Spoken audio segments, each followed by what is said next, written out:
Welcome to the Terrible Podcast with your hosts from SteelersDepot.com, where you can find all your latest and greatest Steelers news. It's Dave Bryan and Alex Kozora, always lit, talking Steelers. And now, here's Dave and Alex.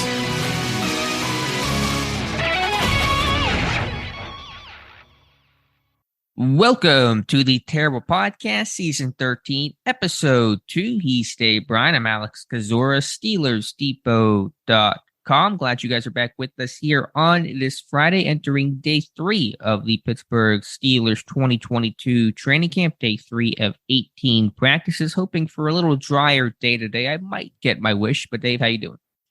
Doing good. You gonna take the umbrella and the towel, and you said you didn't take. You took the umbrella at least yesterday, right? On Thursday, or no? I can't use an umbrella because I can't hold it with one hand and try to write with another.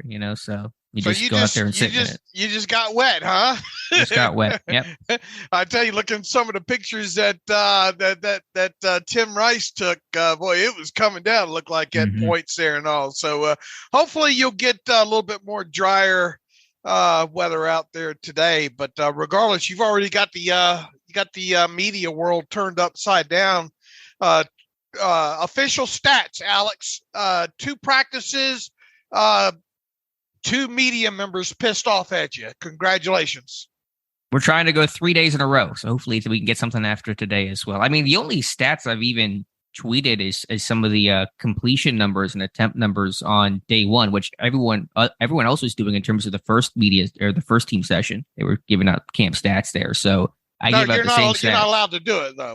Okay. And also don't go too deep into like naming and tweeting about upbacks and all like that on a punt team. That's way too much information there. So no, Alex, just keep doing what you're doing because having the real media mad at you means that we're doing something right. And that's the way we've always done things. So I find it funny that I just found it funny that 2 days and two media members mad at you already. But keep on keeping on.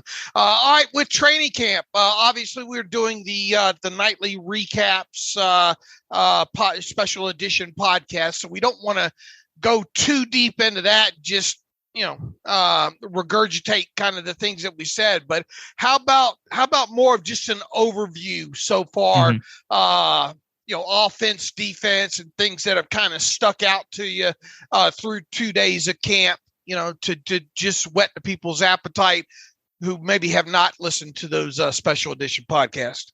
Sure, I would say 2 days in, and I have an article on the topic this morning on Steelers Depot. Defense dominates is the theme of the first 2 days. 4 interceptions over the first 2 practices, 1 on day 1, 3 yesterday, even arguably a forced fumble at the very end of a Najee Harris run yesterday as well. So you could even call it 5 turnovers, playing the ball in the air, being competitive, really good coverage, some would-be coverage sacks if sacks were a thing in training camp. And so that's kind of the overall thought. Secondary, I think, making plays, linebackers making plays, Robert Spillane, Devin Bush, Mark Robinson showing some traits in terms of his coverage ability.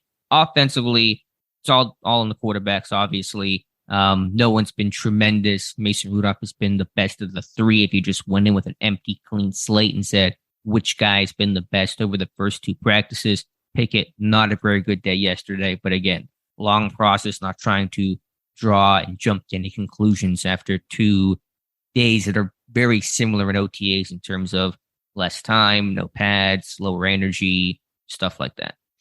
Maybe they should start having TJ Watt tie his hands behind his back so they can start getting some work done. That guy seems like he's picking up right where he left off last year, right?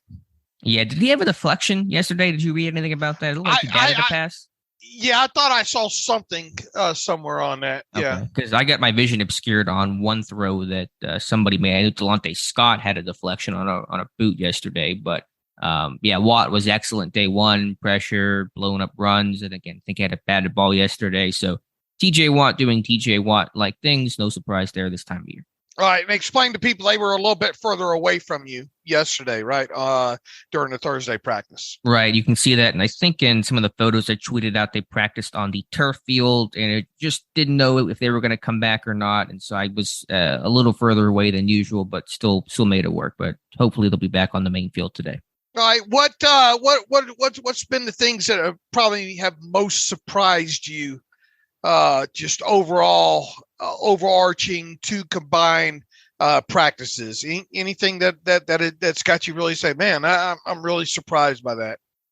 Not anything too terribly much specifically. Again, just seeing this defense play well. We know the defense is the quote unquote strength of the two sides this season, but whenever you're in a setting where a defense can't tackle, they can't hit, receivers know that, generally speaking, the offense looks better overall. For a defense to make plays and be super competitive and really the strength of the two sides in a non-padded setting like this is a surprisingly good way for the defense. And so that's kind of the takeaway there. And again, we're not talking about, TJ Watt's been great, but it's not like it's been just the stars or starters making plays. It's been Robert Spillane, Carlin Splatel, James Pierre, Justin Lane, guys like that have made those plays. So it isn't like the guys that you would expect to. There is no Minkah Fitzpatrick practicing right now. So just anytime you see a defense really do well in these kind of settings that are typically more offensive friendly, to me is a pleasant surprise. And what would you say to the people that criticize you for the kind of detail, stats, if you will, that you keep? Well, I've always said, and this isn't the first time you've done that, by the way, right? Tracking stats. Yeah. Yeah, we've been doing that for years and years. We tried to add more to it. We've added yards a couple years ago. The first thing I say is what would you say for the people say, man, your yards, that's stupid, Alex? I like to give context to it. And I understand they're not always going to be 100% exact. And there's a bit of subjectivity in the non-contact sessions. There was a big debate about Calvin Austin. I don't want to get in the weeds about all that stuff. I explain everything. People want to track their own stats, feel free. But sometimes when you have just, carries or just completions, you lose some of the context in terms of are they throwing short, are they throwing deep? And if we can add additional context, then I think that's helpful and important. And not only just for the players themselves, but comparing it to maybe what the guy did last year or different players last year. It's all just one piece of the pie. I'm not sitting here saying, Dave, look at these stats. This means X, Y, and Z. I've only tweeted them out once. I have some of the stats. I've only tweeted out just quarterback reps and just very basic stats from day one of practice yesterday. That's how impactful. All it took is with you is it took one tweet. One tweet. That's all I did. It's not like I said, look at these stats. That means Pickett is terrible, or that means Rudolph is amazing, or whatever. It's just I just tweeted it out and I forgot about it. Like it isn't something I obsess about, but it is one piece of a very large puzzle and pie. And if we can do things that separate ourselves to provide more context, because without the yardage, it's kind of hard to tell, okay, were these deep balls, were they short, et cetera, et cetera. And if we can we can bring additional information to the reader and the listener to give them a better view of how camp went. Because again, our goal at camp is to make it feel like the listener is right next to us, right next to me, sitting there in the bleachers at SVC. And the more we can do to do that, the better. And that's why I do the stats. Yeah, but the up back's not important. It's a starter, man. It's a starting, just like a starting left guard or a starting right cornerback. I mean, that's a starter. And Marcus Allen was able to get a roster spot because of the up back and build. It's quarterback of that unit. So tell Danny Smith the up back isn't important. I promise you he thinks it is. Yeah, tell the Buffalo Bills last year in that opener, right? That the up back's not important. Those kind of things there. No, I just get a kick out of it because this isn't the first time that you've done this, and nobody goes in more detail, and that's the whole thing. There's a lot of people that aren't able to go. If people are able to go to camp practices, they're able to see it for themselves, and they can add their own context and color and draw their own conclusions. But when you're following along, and let's face it, it's been this way for years on Twitter, almost play-by-play dialogue, if you will. I mean, if you want to get real about it, there, people want that kind of stuff, and then they want somebody maybe to sum it all up for them as well too, with some context mixed in. I found it funny yesterday. You tweeted out that that Mason Rudolph had thrown an interception, and it was a mistake on your part. I think that you meant Pickett in the tweet there, and you had corrected it real quick. But within the replies of that one tweet.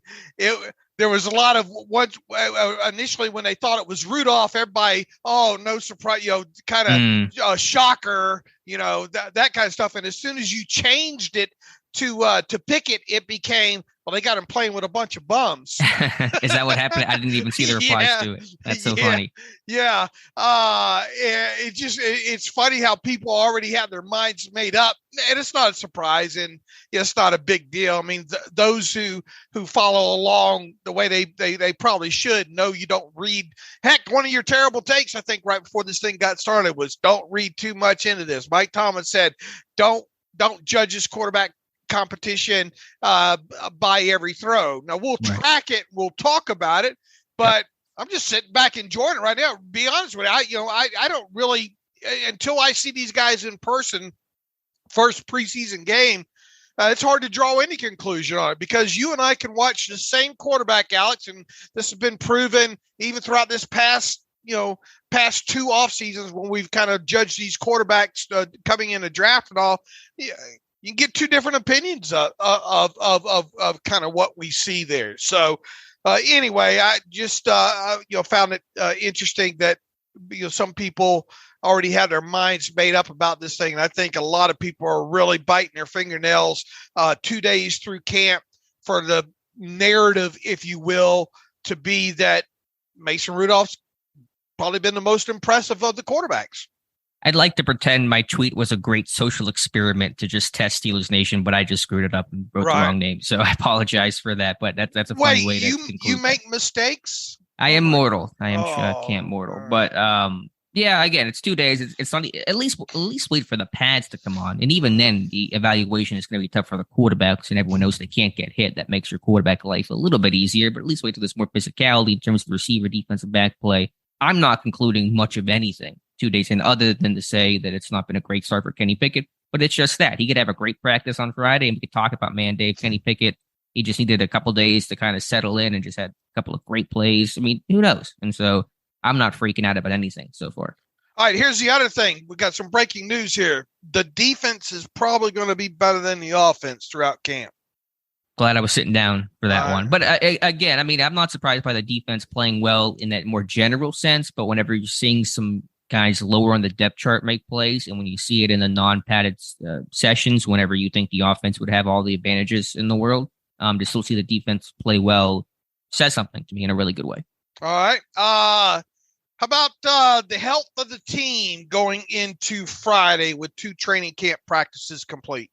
Yeah, so far so good. Again, OTA type feel, so not surprised. The injury report seems to be pretty short. Miles Killebrew is probably the most notable injury right now, with a pec injury suffered during that first day on Wednesday. Did not practice yesterday, but was on the field. There was no sling or anything that looked like he was hurt. Seemed to be in pretty good spirits. So, cautiously optimistic there.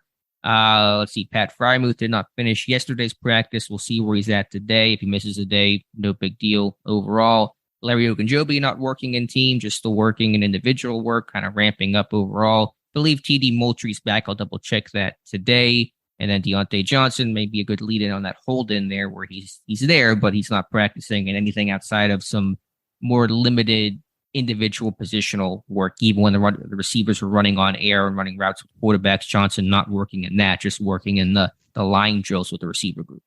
Talking real quick about Miles Killebrew, Dr. Mel, I think, viewed it as a positive that Killebrew was at least practice on Thursday and not back in Pittsburgh when it comes to that pec injury of his. So here's to it not being serious, and here's to really, the Steelers, one of the Steelers' top 2 special teams players, not having a serious injury there. Maybe going to sideline him for a couple of days there moving forward. But we'll certainly be the ones to kind of track that and update everybody as we go along.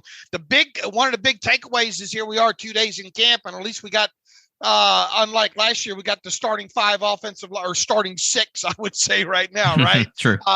With 2 guards. And in case maybe you haven't been able to listen to the read the day-by-day recaps and listen to the special edition podcast. Obviously, you have Kendrick Green and Kevin Dotson doing battle over there at left guard. It seems like the other four positions, though, are tied down there. So if we joke and say six-man offensive line as of right now, it's because you got two guys battling for the left guard spot, Kevin Dotson and Kendrick Green there. But that's something that it took.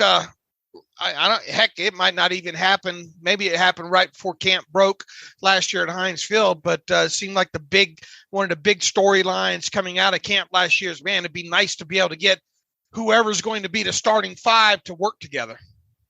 Right. It didn't happen until very late in the sense of Zach Banner joining the fold. I guess maybe it ended up actually happening earlier because Banner didn't ultimately play, obviously. And so they started the year with more in a core for a tackle. And maybe that was happening earlier in camp overall. But point is, certainly this group has entered camp much healthier. They're in, really good health right now. I'm sure somebody will get mad at me for trying to jinx it. I'm sorry. I'm just telling you what the facts are. And overall, it's hard to evaluate offensive linemen 2 days in padless practice, but I tweeted this out last night. I believe I mentioned this on yesterday's special edition of the podcast. I just like how clean and fundamental the offensive line has been. Just little things like no false starts, no, to me, obvious blown assignments. I'm sure some stuff has been missed if you went back through the camp all 22 that I wish I had, but I certainly do not. No, bad snaps, no quarterback center exchanges that are really poor, that are killing plays. And, especially in yesterday's practice with the rain, you might get a bad shotgun snap or a wet ball or something like that. No issues there. So a small step, but having them all practice, having things be clean and fundamental for still a pretty new, young group that has not had a lot of time to gel and work together, I've been encouraged by that. Okay. Once again, I don't want to regurgitate too much stuff here because that's not the goal. The goal of the special edition podcast is kind of have those kind of be set alone there. But any other, things that we need to discuss, and we're going to discuss Diontae Johnson's situation here in just a moment, more specifically there. But anything else that we should talk about 2 days of camp so far? Just seeing, some of the receivers get extra run here. George Pickens certainly going to have every opportunity, it appears, running with the ones consistently. Cody White kind of benefiting. And that was a topic that I'd written about heading into day two. Some of the guys benefiting from the absences of others. Diontae Casey running first team free safety. Carl Joseph wearing a lot of hats. Cody White getting first team 11 personnel type of reps. Marvin Leal seeing some more sub package time with Ogunjobi not in team. So, while you like to have some of those guys like Johnson, Ogunjobi, Minka, etc. in the fold, there's always an opportunity there for the other guy, the next man up, as Tomlin likes to say. And those are some guys that are taking advantage of and getting extra opportunity as that next man up. All right. Diontae Johnson's situation specifically here looks to be, 2 days. Looks like he's got a hold in going on. Let's debate or not debate or agree or disagree or whatever here. Your overall, are you surprised that he decided to take this action? Is it the right action? How do you think the team feels about it? I mean, this is something that we really haven't spent a lot of time in since camp opened. Yeah, we've mentioned it on the special edition podcast, but let's kind of dive deeper into this subject.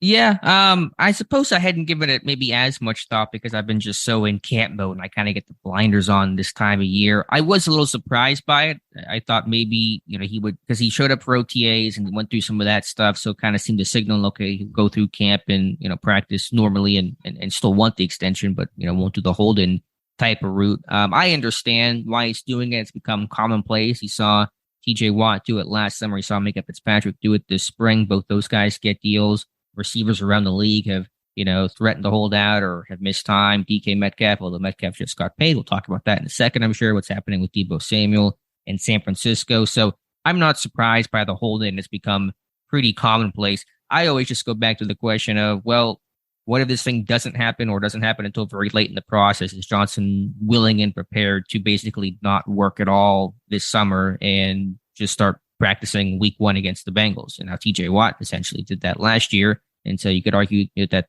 didn't hurt him too terribly much overall, set tied the single season sack record. But you just kind of think about what the end game there, especially given the uncertainty of if a deal will get done. TJ Watt versus Diontae Johnson, to me, is not an apples to apples comparison. Right. Because one is one of the best players in the NFL and the other is not.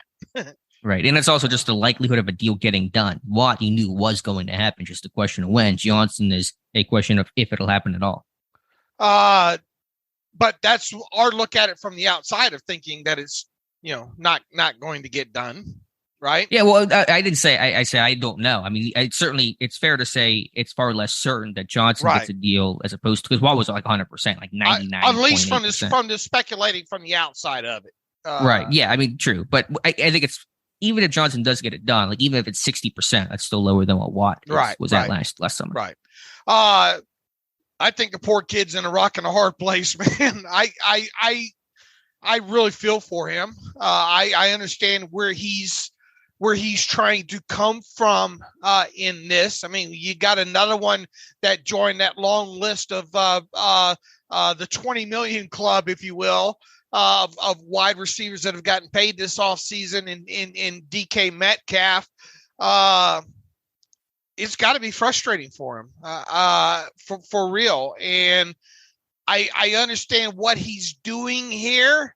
I understand that it's probably at mostly at the advice of his agent.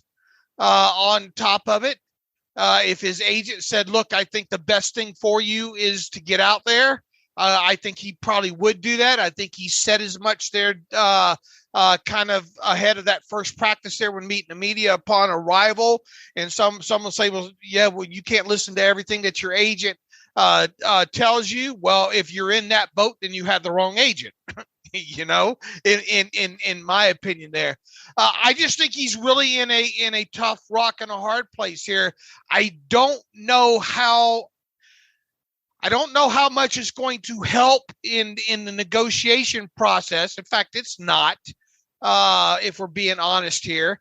At some point, I have a feeling that the Steelers are going to say, "Look, you're not TJ Watt. This thing's not a definite to get done. You might want to get back out there," type situation. And then we'll see what happens. I find it hard to imagine that the Steelers want to see this, even if maybe they're planning on giving him a deal or trying to still work something out. I find trouble in thinking that something's going to get done with him not practicing, because, oh boy, you're setting yourself up for every year then, right? With the player in the final year of his contract that maybe they will, maybe they won't, doing a camp hold-in, if you will, and then ultimately getting paid. So, right. And people will say, "Well, yeah, you're talking out of both sides of your mouth there, because they did it with TJ Watt, and they would have probably done it with Minkah Fitzpatrick." Well, here's the thing. They didn't do it with Minkah Fitzpatrick. All right. They gave him the deal, but it never got to the point where he had to become a quote unquote camp hold-in. I think all of us believed that was going to be the course of action. And maybe that's why Omar Khan wanted to get that knocked out of the way anyway, first and foremost. Obviously, Mike Tomlin seemed to think that something like this was not going to happen with Diontae Johnson. Maybe this will be a first week thing with Diontae, just him trying to get the Steelers' attention publicly, to get people more nationally maybe talking about his situation and his contract. I don't know. I do think that he's in an incredibly tough rock and a hard place overall, because look, if the Steelers aren't going to give you a deal, do you really want to risk yourself out there in the preseason and training camp process, or would you much rather take the chances of letting your work speak during the season? Sure, I get that. But on the other side, let's say you don't get that deal. Now you've just not practiced the entire summer. And could you be a little off and not as prepared for week one as you might otherwise be? Now, Johnson is a really hard worker overall, and I don't question his work ethic and overall preparation, but certainly missing an entire summer of actual camp and then preseason action, et cetera, is not going to maybe put you in the best possible place for week one and to have the best season that you possibly can with new quarterbacks, no less. It's not like you're catching passes from Ben again, a guy that you caught passes from your entire NFL career. So it's that double-edged sword of at what point, if there is one, do I quote unquote cave in return to practice if a deal has not been reached by X date? You know, TJ Watt doesn't need anybody to help him essentially beat a tackle on the edge, right? Diontae Johnson needs a quarterback to throw him a football for him to do his job. Right. And it's not like you got the same old quarterback back there that's been throwing you the football the last 3 seasons either. There's only one of them that you've caught moderately just a few passes from overall. So there's people that say it doesn't matter that he's not in practice right now. To some degree it does, because there's a lot of timing and just getting a feel for the players and kind of being on the same page when you talk about quarterback, wide receivers. So it is more impactful, in my opinion, for TJ Watt versus a Diontae Johnson of not participating in practices, if you will. So I think that's quite obvious there. What would you do? It matters. I mean, this matters. It does matter. I mean, it matters more than TJ Watt not being in there. Right. And again, I'm not mad at Diontae. He can do whatever he wants. And I understand the position he's in. You're right. He's in that difficult place. And if this receiver market didn't get as high as it did, maybe a deal would be more realistic. And it's still possible. I don't want to say that it can't or won't happen, but the receiver market has not made things any easier on the situation. You were going to ask what Diontae should do if I was Diontae? Yeah. What would you do? I'll tell you what I do. I do exactly what he's doing right now, and then play it day by day with my agent. I think I think I would do exactly what he's doing. Yeah, it's kind of one of those things that, you floated the idea, and I get it, of maybe you do this for a week and then return. But if you do, what's the point? What are you accomplishing? Right. You're sending the message, I guess, but the Steelers, Ilmar Khan doesn't really care. You can hear the message all you want. He's not going to feel the pressure of the storyline. It's not going to impact, whether or not a deal happens. So either you commit or you don't. And he's committed. So I guess given that he's already not practicing, you're not going to work until either A, deal gets done, or B, this team gets ready for week one at Cincinnati. That's probably your deadlines. What would you do? Well, again, I don't know. I mean, that's tough for me because from Diontae's point of view, he saw TJ Watt sit out and get a deal, and Mika Fitzpatrick sat out the spring, and as you said, probably would have sat out the summer, and he got paid. So I understand that situation. And if you do practice and you get hurt, then you're risking that. I don't know. It's such a foreign idea to me about being in that situation. I don't know what the best course of action is. Again, I'm not mad at Diontae. I just wonder what that end game is if a deal does not happen, and a deal not happening is certainly a very plausible scenario. The public opinion of here's the thing. He's already committed to he's not going to win the public perception here. People are not obviously not on his side like they were with TJ Watt. With TJ Watt, it was pay him so he can get back to practice. With the flip side of that, obviously, is people thinking he just needs to get on the field. As Diontae walked down yesterday, there was one woman sitting a row down from me, yelled out, not he couldn't hear it, but she yelled, "Diontae, you suck." I mean, that's what she said. So that is the perception. Yeah, people are generally not on Johnson's side. Right. And here's the thing at this point now with all these deals in for like Metcalf, and I think really only Deebo Samuel is the last one I think that people might expecting to get paid here. It seems like $20 million is the number for Diontae that would fit both sides should a deal get done. Yeah, at least that. I mean, you saw Scary Terry get over 22. DK Metcalf got 24. We can debate and compare where Johnson, stacks up to those receivers, but 20 seems to be the absolute floor, and it really may be closer to that 21, 22 mark. And then there's the conversation about guaranteed money and structure. Is it the second year going to be fully guaranteed as well? So those are the two largest hurdles to try to overcome in a long-term deal with Johnson. I'm not saying, obviously, that a deal gets done. I put this out on Twitter after going back through some numbers again last night and all. But if a deal were to get struck with Diontae Johnson, I have a feeling that it would be a new money average of right around 20 million and with a guaranteed amount of 40 million overall. I think that's a deal that best fits both sides overall. And kind of that's where I'm at on it at this point. And that would be first 2 years fully guaranteed?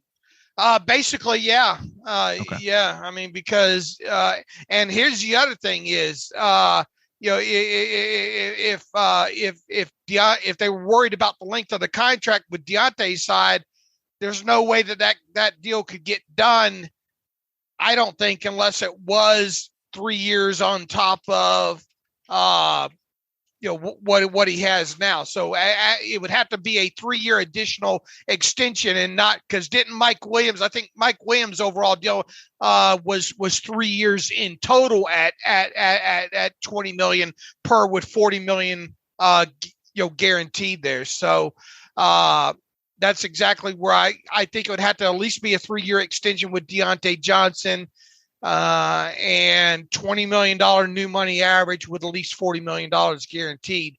If a deal were to get struck, that would make both sides happy. He's not, for people that are saying, well, he's only worth 17 million or 18 million, and that's the most I would pay. Well, you don't have to worry about a deal getting done then. If you are listening to that and you think that that's what his market value is, well, then you don't have to worry about a deal getting done, period, on that. Or if you think that I think only 20 million is the amount of guaranteed money that he should have, well, then once again, you don't have to worry. You're not understanding market values if that's the way that you're attacking this thing. If you really believe that he's not worth that, well, then you probably don't have to, and you think that's the case and the Steelers feel that way, then you don't have to worry about a deal getting done in this situation. However, if a deal were to get done, in my personal experience, and I've gotten better at this over the years, it would be around $20 million with 40 million guaranteed. I know we talked about it in the off season, and I doubt your thoughts and feelings have changed too terribly much, but what percent chance, if you had to guess, and I know we're just guessing, but if you had to guess, what percent chance would you give Diontae Johnson and the team reaching a deal by week 1? I think it'd be less than 20%, probably more around about 12% chance I'd give it, I guess. And look, people say, okay, well, you guys want to talk about it and skirt around this and look at it from all sides. What would you do? What would you do if you're the Steelers? Well, I think I've said that I think I would like to have him back in the fold. Now, obviously, there's a price, and at what price would you do that? If I could get him to sign for 3 more years on top of 2022 at a minimum. Obviously, I'd try to get 4 additional years out of him past 2022. But if I could at least get him to agree to a 3-year extension on top of 2022 at a new money average of 20 million with $40 million fully guaranteed, I think I'd sign him for that. I would sign him for that. I think I would too. Would it be possible to do a partial guarantee of base salary or partial guarantee of salary in year 2? Is that a thing? Could you split it that way as a compromise? Well, once again, here's the thing. You go back and you look at all the contracts that have been signed by the wide receivers this offseason. Mm-hmm. that of the wide receivers that are in the top 20 now overall in new money average, like the minimum guaranteed money is like right around 37 million. I think that was Christian Kirk. Okay, so you're saying Johnson is not going to take less than that, which I agree. I think an agent would be I think an agent would be silly to let his client not use 20 million per and $40 million fully guaranteed as the bare minimum that they would take. And that's essentially the Mike Williams deal, is what you're describing? Yeah, but the Mike Williams deal was just 3 years total because technically he was a free agent. He was going to be a free agent. Okay. Had they not gotten a deal done with him by the time that March, the middle of March had rolled around, he was going to be a free agent. So they got him re-signed before he actually became a free agent. Whereas Diontae and what that was a 3-year deal in total, $20 million average with $40 million guaranteed. In Diontae's case, obviously he's got 1 year left on his contract, right? Mm-hmm. So I think, and here's the thing. If you said, okay, well, let's just add 2 years to the deal for the Steelers and then essentially make this kind of the same deal as Mike Williams, 3 years, $20 million, $40 million fully guaranteed. That would produce a cap number in 2022 for the Steelers, an increase in his cap number that would absolutely make you have to do something like they could do it. It's not that they couldn't do it, but they would have to for sure go ahead and restructure like TJ Watt to some degree and that kind of thing. Yeah, so you're saying extension, so you're not throwing all that money into this year, you're throwing it into starting next year, essentially, right? In terms of the base salary and those things. Well, I mean, it just gives you a longer a longer ability to stretch out the signing bonus when we talk about proration. The extension, right? You can do it for that extra year. So, right, got you there. We'll say again, the one thing I'll say, to me, this is not a distraction. That's the word you're going to hear a ton during this process. I think Cam Hayward already asked about that. Is this a distraction? To me, it's not. I don't know who would be distracted when they're practicing, when they're playing. No one's thinking about where is Diontae Johnson. Everyone's focused on their job. So, and you get some media questions about it, but if that's the biggest distraction, then you take that. So to me, it's not a distraction really at all. It's just a question of if it does not happen, at what point does Johnson say, okay, I'm going to start practicing again? Yeah, I don't know how to answer that. And I think he'd be advised at his agent and people will look back at it. He's not going to win he's not going to get majority of fans in his corner here. It's always going to be looked on and looked back on as, man, you shouldn't have held out, right, or held in. Yeah, right. But we'll see what happens. I assume he won't be practicing at least for a little while because I don't expect him to just suddenly return, and I do not expect a deal to occur soon. It could happen, but if it does happen, it's probably going to be a little bit. Right. On the other side of the ledger, Chris Boswell also in search of a new contract extension, but that deal seems to be far more likely to occur. Honestly, I thought it might have happened, on Tuesday when they reported that. Obviously did not take place, but that's a deal that seems to be taking place. Yes, Boswell is practicing, but obviously his work on a day-to-day basis compared to your receiver's work are not exactly the same thing. Right.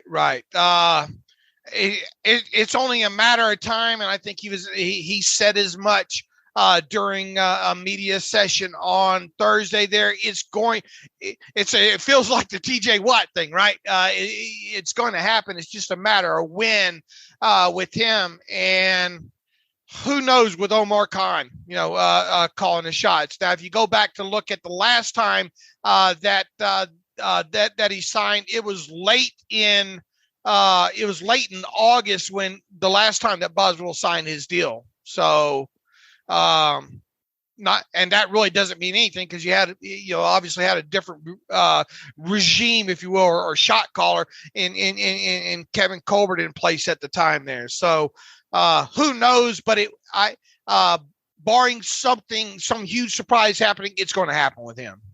Yeah, and it should make him the highest paid kicker in football, and well deserved there. He's been excellent, and they're going to need a good kicker this year in all likelihood. So Boss has to be his usual Boss self. And look, when it comes to these deals nowadays, especially when you're talking top of the market, or something that's easy kind of to peg when it comes to like Diontae Johnson and where he's probably at in the pecking order there and that kind of thing. It's easy to put these things together on paper. So it's just all about language and guaranteed and funding and payment of the guarantee, timeframes and all like that stuff that always gets pushed to the side that none of us probably really fully understand. But the meat of the deal, especially with a guy like Chris Boswell now, it shouldn't be hard to put this thing together.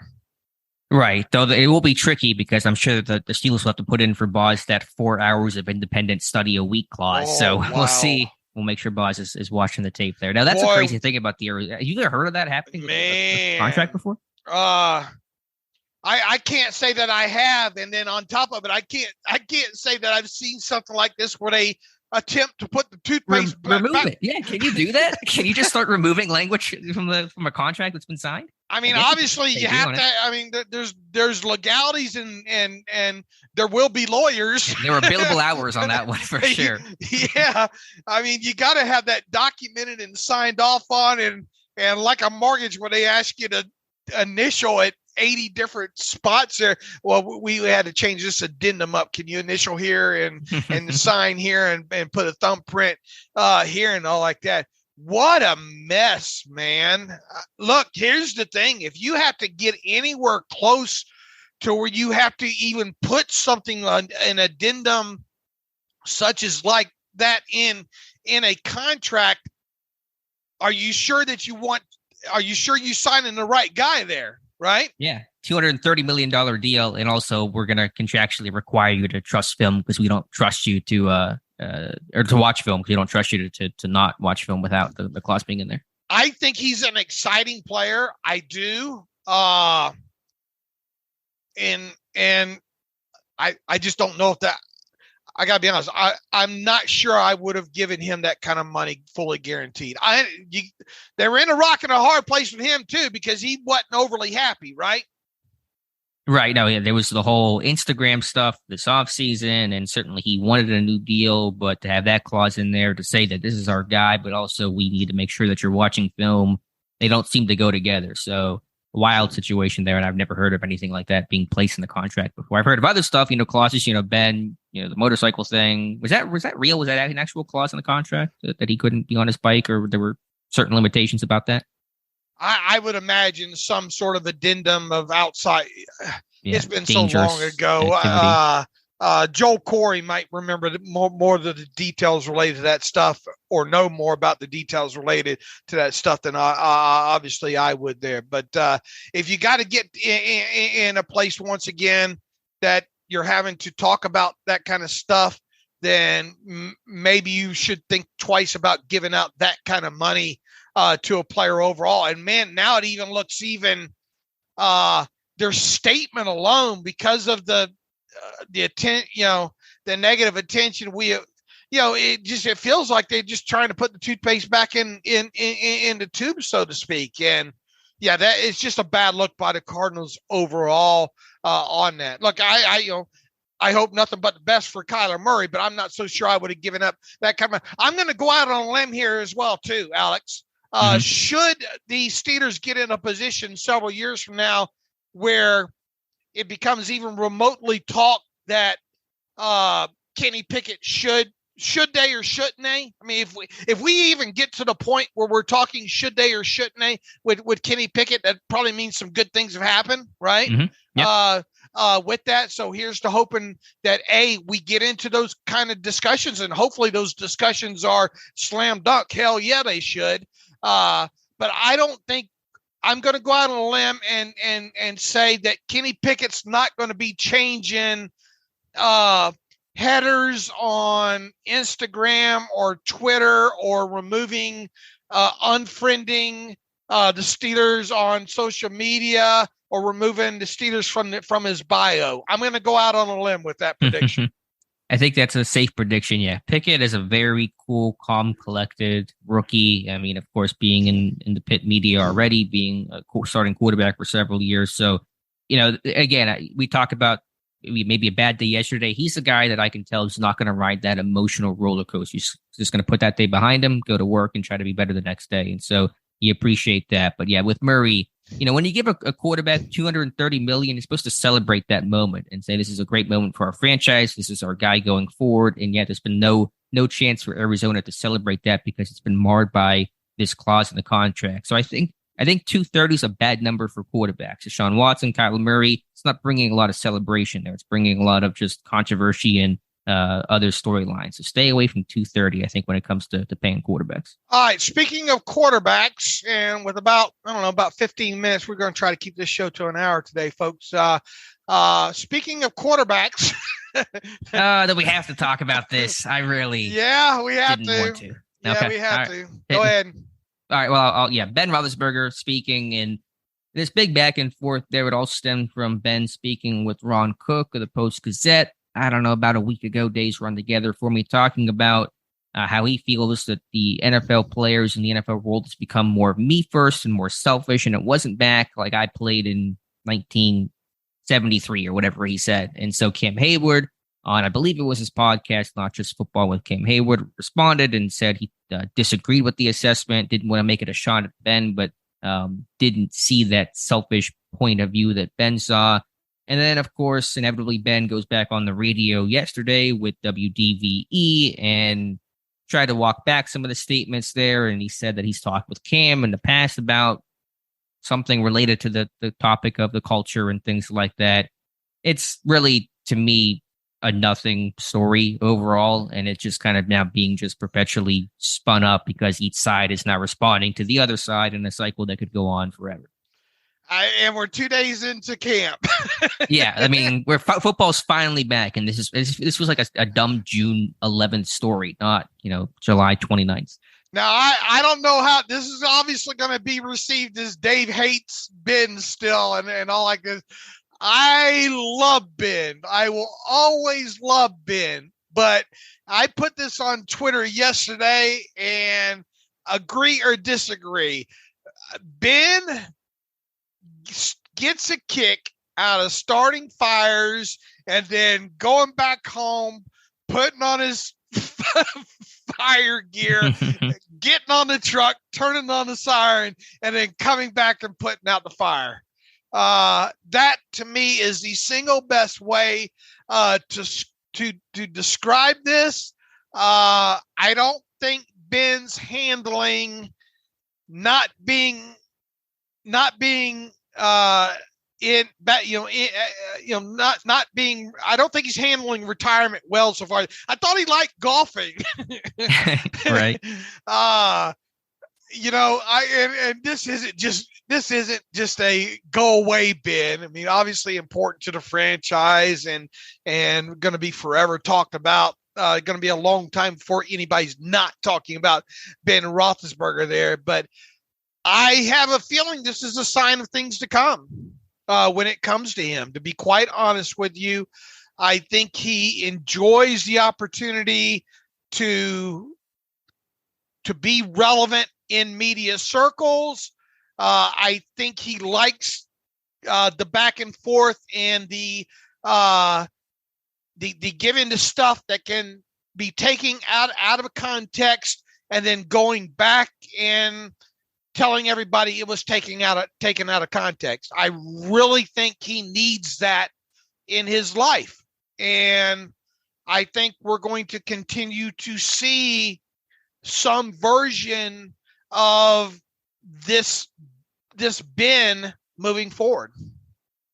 To me, it's no coincidence that basically the second camp starts, we hear from Ben. In the first camp that he's had since 4-03, I guess, the year before he got here, where he's not with the Steelers and there is no talk about Ben. And it felt like that's not random timing that he kind of is suddenly reinserted into that conversation. So to me, it's much ado about nothing. You can debate the topic all day. You ever have your thoughts on how the culture has changed and if there is more selfish play in Ben's history of being, maybe selfish early on and immature early in his career, which I think is pretty accurate to say. But my whole thing is like football is bad. We should be talking about football, and how we've gotten into this whole Ben versus Hayward story just doesn't do it for me. I think he did a fantastic job of doing what he does, and that's coming back to put out the fire. I thought he did it masterfully. Yeah, he's got good practice at it. But I think he also is the one that, in the action movies where the guy walking away from the car with leaking gas and he flicks the cigarette.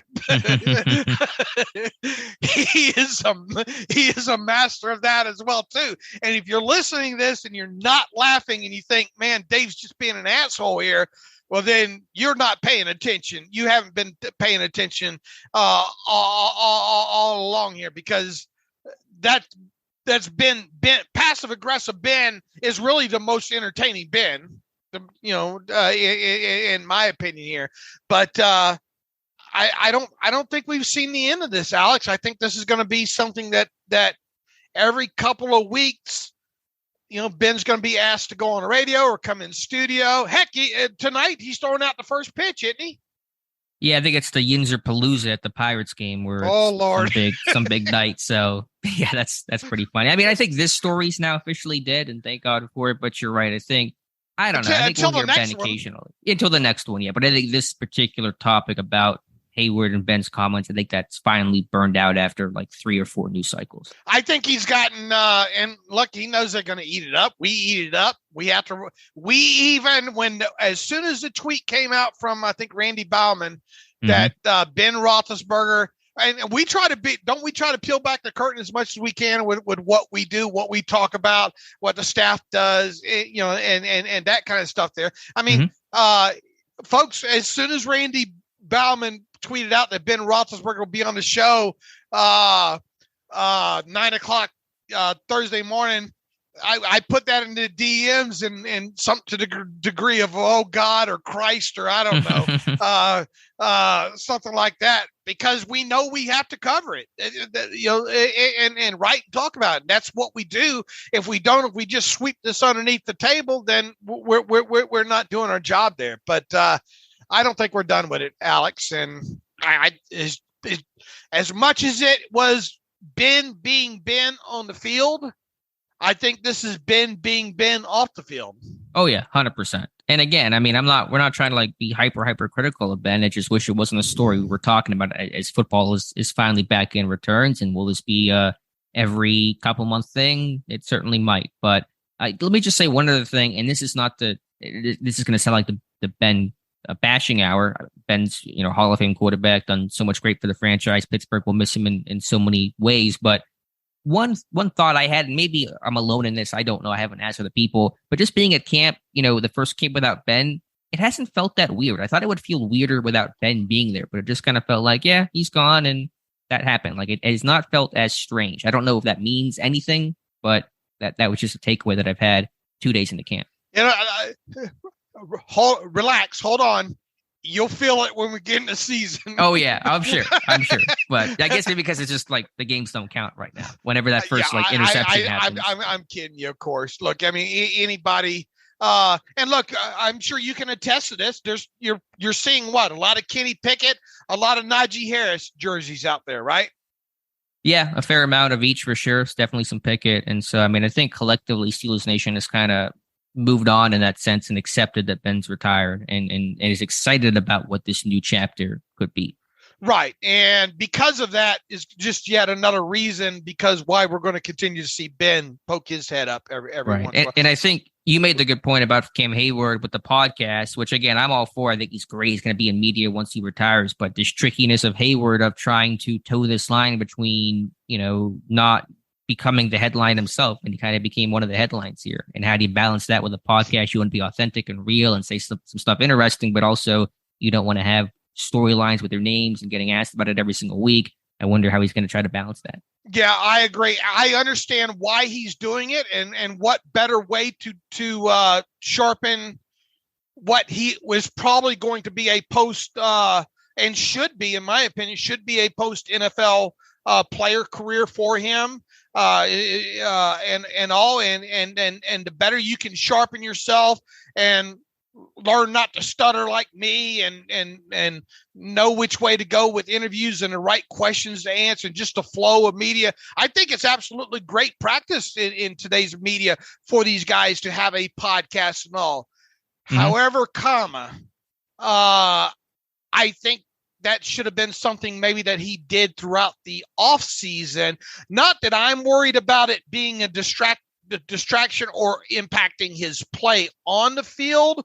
Right. I just think that I think we're going to get, I have a feeling personally that the newness of this thing is going to rub off with a large portion of the fan base. And this is going to get 5 weeks into the season of, you know what, Cam should not be focusing on his podcast. He should be studying his playbook 23 hours a day. Right. Yeah. Again, I don't think it's going to be an issue for Hayward, and even probably not that much of an issue for the team, but it is just going to be one of those things where Cam might sit there and go, man, is it worth doing it right now? And just being careful about what you say and how it'll be perceived. And he may really feel what that is like, because I think doing a media interview in that setting is different than when you're the host of a podcast for an hour and you're trying to say stuff to keep the conversation going. That's a different world than a 5-minute media hit, in the locker room after a practice. And look, this is essentially became a he said, she said, like it or not, even though, we've had 4 consecutive days of, well, he said this, and then Hayward addresses it on his podcast, and then back comes Ben, and then yesterday afternoon, right? Or Thursday, Cam was in a cinch. It's easy. It's easy fodder for the media to keep it back and forth going there. Oh yeah, they want to put that. They want to bat that volleyball around past the net, as much as possible. So we'll see. Again, Cam wanted to do the podcast. I think he's going to be great at it, but I just think he might find out some of the downsides to the podcasting world. Anything you say will be used against you. It's basically the thought there. Yeah, and you can have a lawyer present. If not, one can be appointed. I feel for like you. That's a phrase you've heard a time or two in your life. I dated Miranda. Even Miranda, we're on real good terms. She moved in. Yeah. How about some emails so we could get out of here? Just real quick. I know we talked about this briefly during yesterday's training camp recap, but Kendrick Green flat out saying he didn't like playing center. We kind of picked up on that, but I appreciate Green being honest about that. Yeah, I think you and I had that figured out by about week 5 or so. Boy, I caught so much crap about saying that this guy might struggle to play center at the NFL level, and here we are now. The guy doesn't even want to play the position anymore at this point. And in fact, if something were to happen to Mason Cole, I'm pretty damn sure at this point it wouldn't be Kendrick Green be the first one in for him at this point here. Somebody's got some explaining to do on that pick.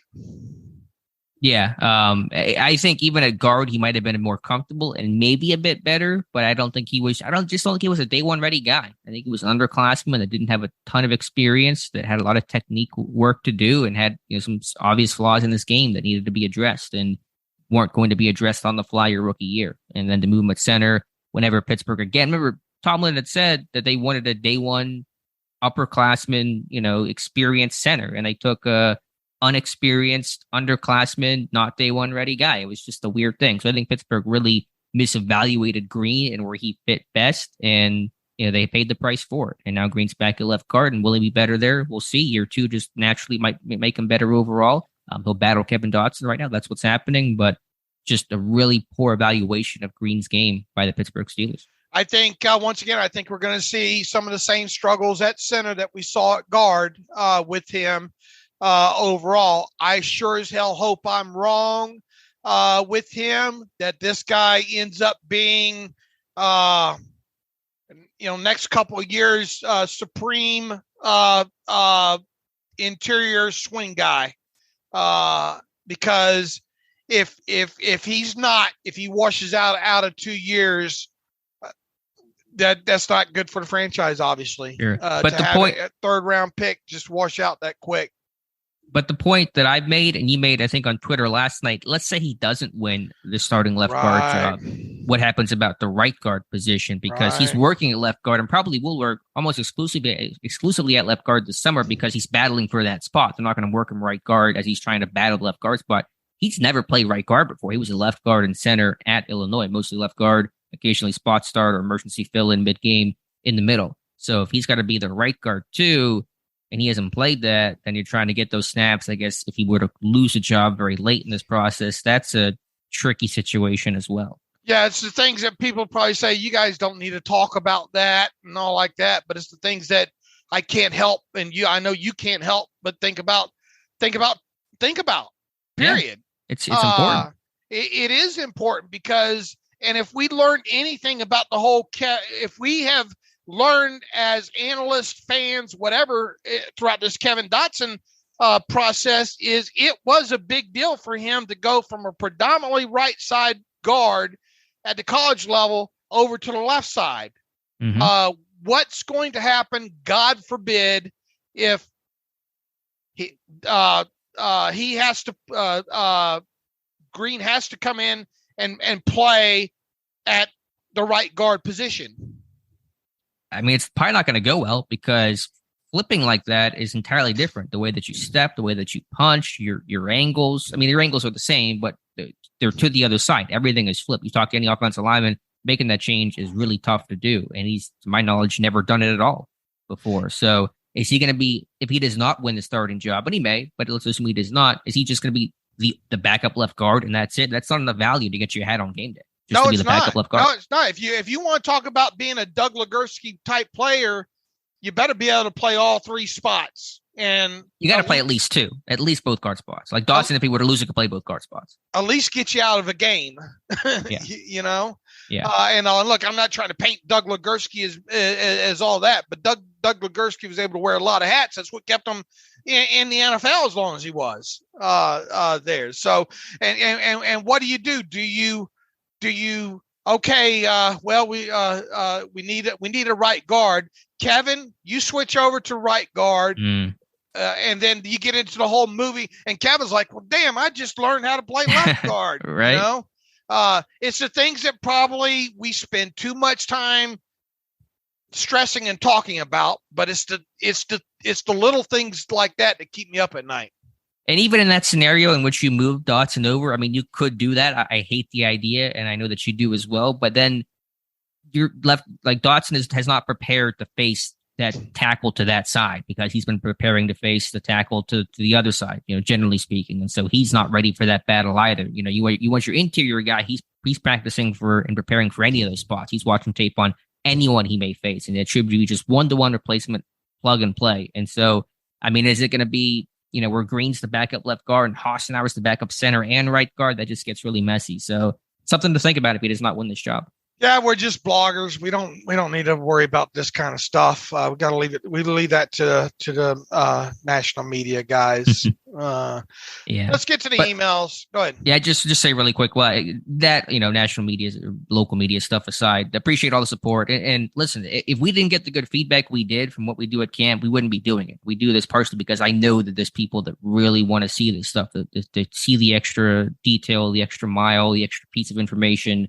I think that's kind of what we were doing a long time ago. I think everyone's trying to catch up to that. I just get the sense that like everyone's trying to go really aggressive at camp, try to get out information because they know that we're going to be able to put that stuff out there. So we do it because we know people like it. And as long as the readers like it, I don't care about what anyone else says. I just want to do my job and hopefully do it well. And hopefully you guys can learn something. And the reason you have the guys at 93.7 and the Wexels taking shots at Alex is because early in camp, is because they're trying to kind of mute his voice, if you will, and tamper it down. And all, because quite honestly, Alex makes them look bad in all this. And once again, we wouldn't do this if it wasn't what it seemed like the people want to read and all. We've always said forever that if you don't like detail and objectiveness and as much non-bias as possible. You're not, if you're looking for us to predict that the Steelers going to the Super Bowl every year, that every rookie is going to be rookie of the year, things are going to go perfect, then you're coming to the wrong spot. You should not be listening to this podcast. You should not be going to Steelers Depot. And if you are listening to this podcast and you are going to Steelers Depot, then me telling you that's kind of a wasted breath anyway. Right. So anyway, said our piece there. Again, my focus is just doing the best job that I can for the site and for you guys, and that's what I'll do going forward. Right. And all right, let's get. That's how Alex made kind of the name for himself over the years. On top of it, doing just that. Get to some reader emails and close out today's show. All right, I just opened up a video for some reason. I don't know why I did that. Sure, we have plenty there. And again, the Steelers mailbag, I know that did not happen yesterday due to camp. I'll try to do it on the Sunday off day. So if you follow the Steelers mailbag, try to do that for you guys sometime Sunday. All right, hold on. I got to reopen up. Just for some reason, the window's closed down there. And it looks like the rain may hold up. I'm checking weather.com so much right now, but I think we might be okay today. So hopefully a drier day overall and a little better view of the players. But as Dave looks that up, I'll mention here. Yeah, I'm good. Okay. Deshaun Campbell writes in, "Sup guys, my question is regarding Diontae contract situation. This guy right now is our number one wide receiver. If we let him walk, won't we be having the same conversation next year with Claypool? I understand he has this year and next to step up, but wouldn't it be better to pay Johnson right now instead of watching the wide receiver market go up and Claypool possibly wanting even more than Diontae?" Deshaun, I get it. And it's a very good and short thought out kind of email on your part there. And Alex and I just talked a little bit earlier in the show about Diontae Johnson's situation. I will say this in regard to your question there. It all depends on what you think first and foremost about Diontae,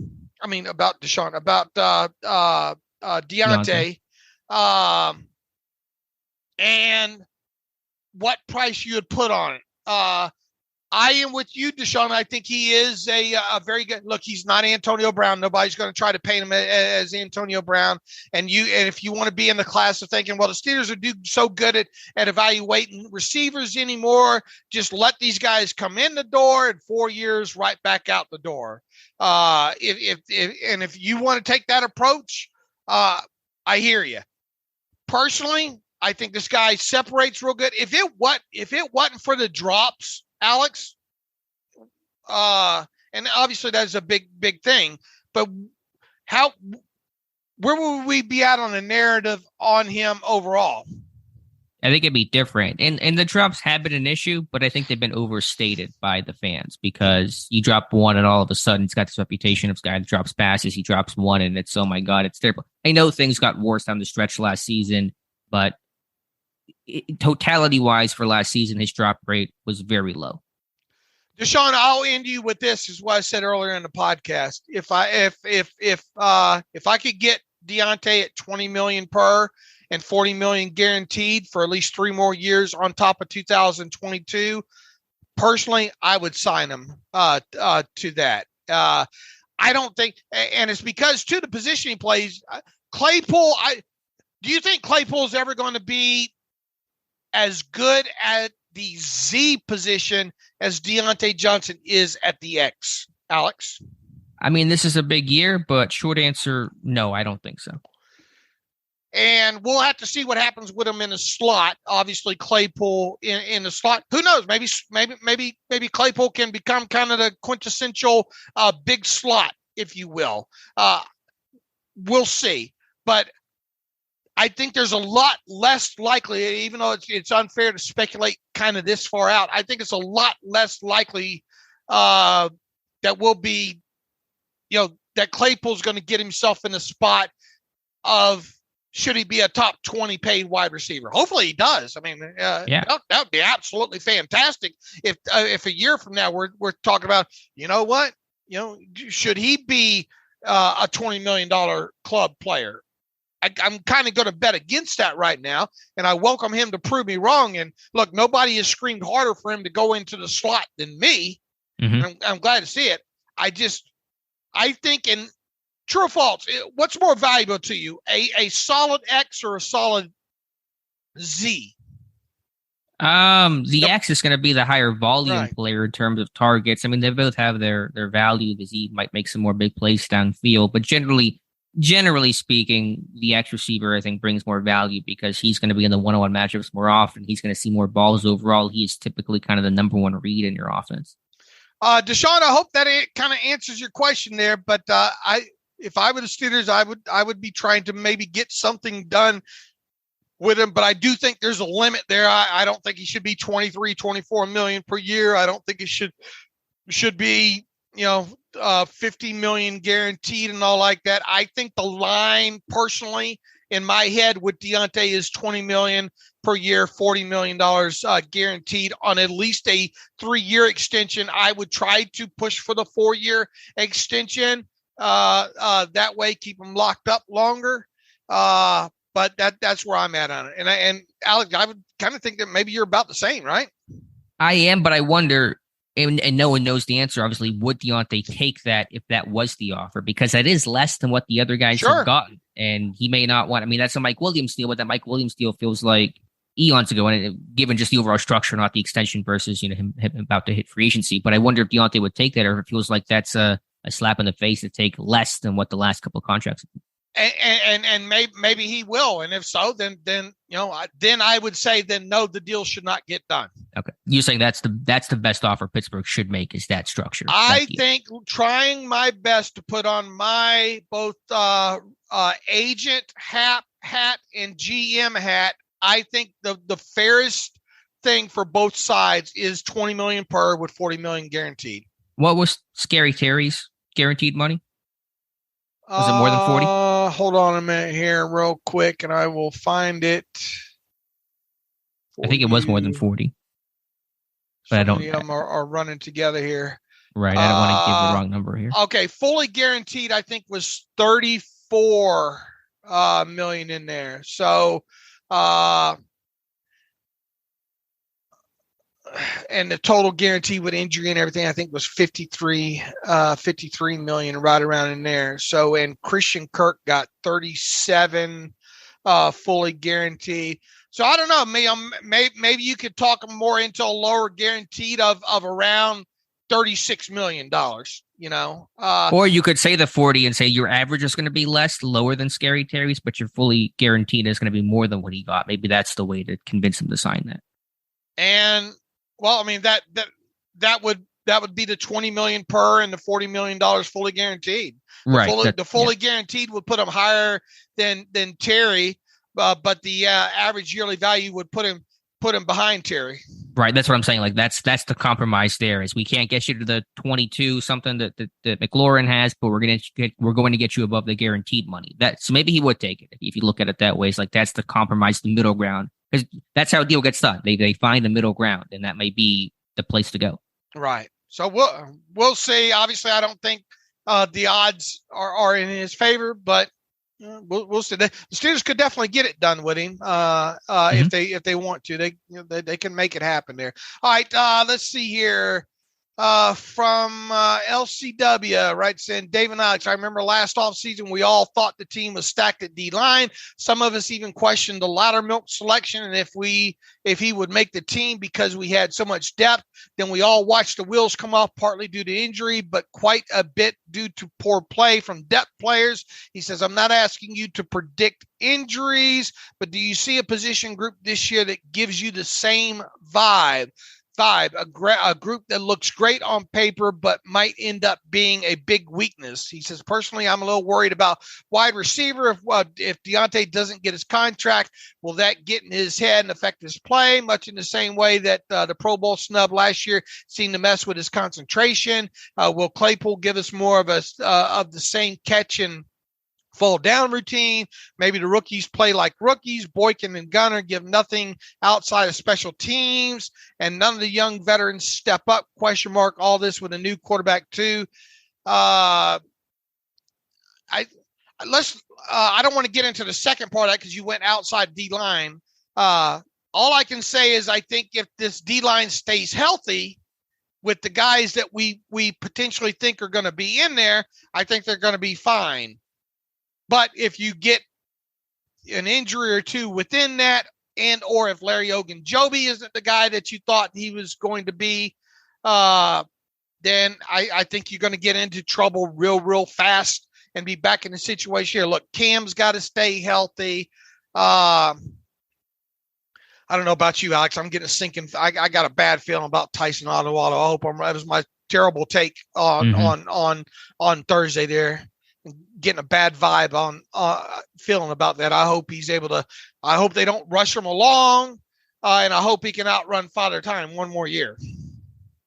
Yeah, that's a tough question to answer because you can't predict two serious injuries occurring the way that it did last year to Tyson and to Stephon Tuitt and his whole situation, obviously, with everything Tuitt's been through. And so that could happen to any group. And you lose two starters like that, and you're going to be really, adversely affected. Maybe to the point of what area of this team it looks like it has good depth, but has young depth behind it. Because that was the issue with the defensive line last year. There was depth, there was names, but a lot of inexperience. And maybe receiver is that answer because there's a lot of talent, but it's a pretty young receiver room overall with Pickens and Austin and Boykin being new and Gunner not playing a lot of receiver, et cetera there. So I get that. Maybe cornerback, if you lost, one of your, let's say, top guys, and behind that you got Pierre and Lane and trying to figure out some back end outside corner type stuff. But it's just hard to answer that because the injuries is what really devastated this team. And if you lose two at any, two starters anywhere in any room, that's tough to come back from. All right, we got to get out of here because I got to get Alex off to. I got to send Alex off to camp.